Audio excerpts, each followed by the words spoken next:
Article 11 of the constitution belongs to citizenship. Article 5 से लेके 11 तक सारे सिटीजनशिप को बिलोंग करते हैं। आर्टिकल 11 कह रहा है कि पार्लियामेंट के पास भी कुछ पावर होती है कि सिटीजनशिप में चेंजेस ला सके, कि किसे सिटीजनशिप मिलनी है किसे नहीं मिलनी है। मतलब अकॉर्डिंग टू द सिचुएशन वो पार्लियामेंट सुधार कर सकता है कुछ ना कुछ। तो power of parliament regarding citizenship ये है article 11। It states that Parliament can make any law regarding acquisition and termination of citizenship। देखो, सिटीजनशिप एक्वायर करना और टर्मिनेट करना मतलब लेना और छीन लेना किसी से सिटीजनशिप, इसको लेके पार्लियामेंट लॉ बना सकती है। This power exist despite article 5 to 10 which initially defined citizenship at the time of constitution commencement. मतलब आर्टिकल 5 से लेकर 10 तक तो कह रहे हैं कि सिटीजनशिप जो कॉन्स्टिट्यूशन लागू हुआ उसके अकॉर्डिंग सेट है, ठीक है। बट आर्टिकल 11 कह रहा है कि अगर सिचुएशन चेंज हुई तो इसमें कुछ चेंज किया जा सकता है और वो चेंज करने का अधिकार पार्लियामेंट के पास है।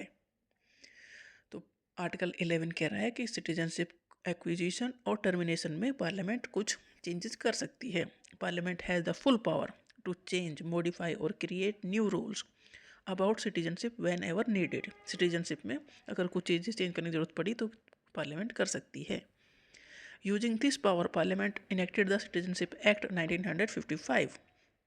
सिटीजनशिप एक्ट 1955 आया। इसमें this law govern how a person become a citizenship by birth, descent, registration और नेचुरलाइजेशन। मतलब इनके प्रोसेस दिए गए कि बाय बर्थ है, बाय डिसेंट है मतलब उसके पेरेंट्स यहाँ बोर्न हुए हो, रजिस्ट्रेशन करा सकते हो, नेचुरलाइजेशन मतलब इस ये तरीके थे कि सिटीजन आप कैसे कैसे बन सकते हो, और सिटीजनशिप कैसे लॉस्ट हो सकती है, मतलब आपकी सिटीजनशिप कैसे छीनी जा सकती है, वो सारी चीज़ें इसमें दी गई थी सिटीजनशिप एक्ट 1955।